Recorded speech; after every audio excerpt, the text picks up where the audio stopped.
Imagine that you own a piece of property that seems to double in value overnight, but it could also drop in value just as quickly. Welcome to China's huge real estate market, which has the power to make or break the world economy. But what happens when an unstoppable force hits something that can't be moved? Is China's real estate bubble about to pop? If so, what would that mean for buyers all over the world? We're going to get right to the heart of this high-stakes game and show you how one of the most interesting and dangerous housing markets in the world works. Are you ready to discover whether this is a great chance or a dangerous trap? The significance of real estate to China's economy is discussed in this overview. The construction of real estate accounts for more than a fifth of China's gross domestic product.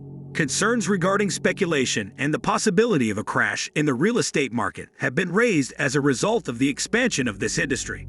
In light of the fact that China is the largest trader in the world, a crisis in the country's real estate market might have profound effects on the entire world. There are 16 Asian countries who consider China to be their most important commercial partner. The total value of China's exports and imports is $4.3 trillion. There is a real estate bubble that might be detrimental to both the Chinese economy and the economy of the entire world, according to an analysis of residential intrinsic values in Beijing and Shanghai. Methods for determining the value of real estate. There are many different models that can be used to evaluate real estate pricing.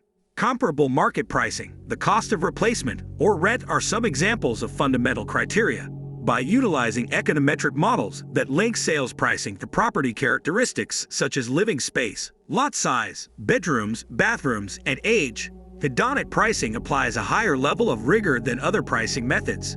In their argument, Mankiw and Weil contend that demographic factors, such as the aging of the baby boomer generation, are the primary factors that drive fluctuations in home prices over the long run.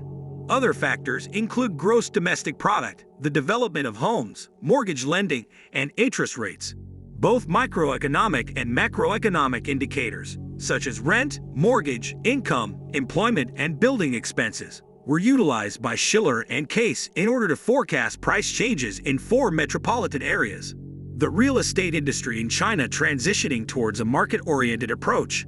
The shift of the Chinese real estate industry from an economy that is centrally planned to one that is market-liberalized has been an extremely important one.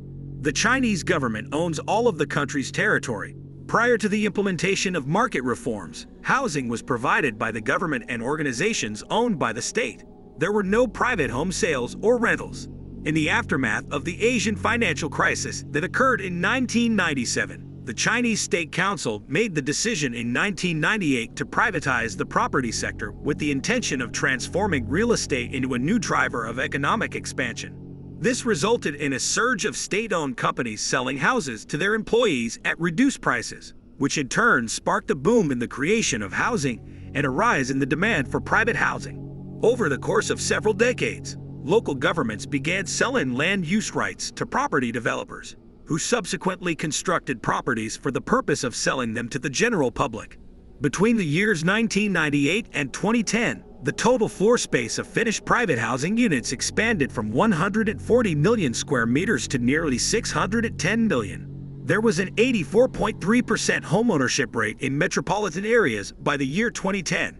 China has become an economic powerhouse, second only to the United States, as a result of its rapid economic growth, which averaged 9.5% real GDP growth through 2017. This growth has lifted 800 million people out of poverty. There has been a surge in the demand for housing, particularly in first-tier cities such as Beijing, Shanghai, Guangzhou, and Shenzhen, as a result of the expansion of the middle class and the urbanization that has occurred since the 1980s.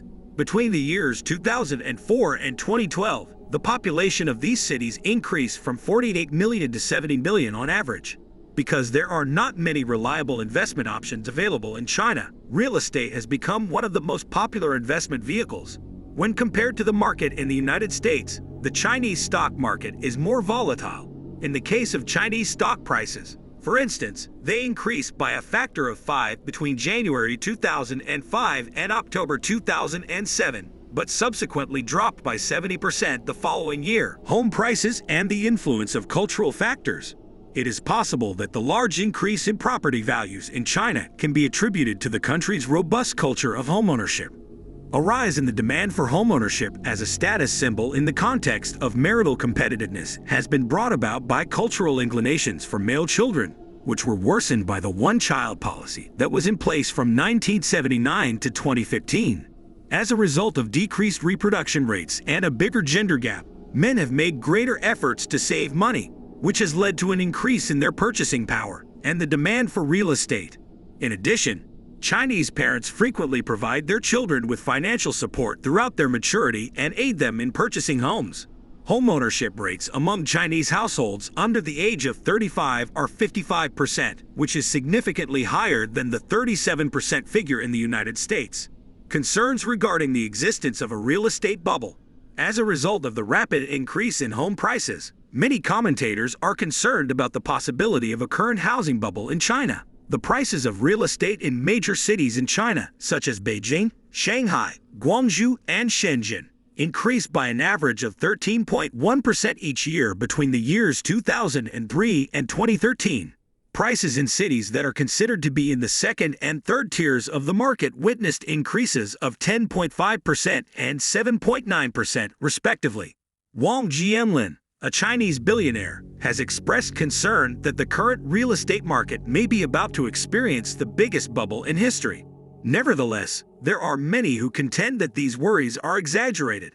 The housing market in China is supported by tougher mortgage lending requirements and greater down payments, 30% for first-time homeowners and 60 to 80% for subsequent purchases.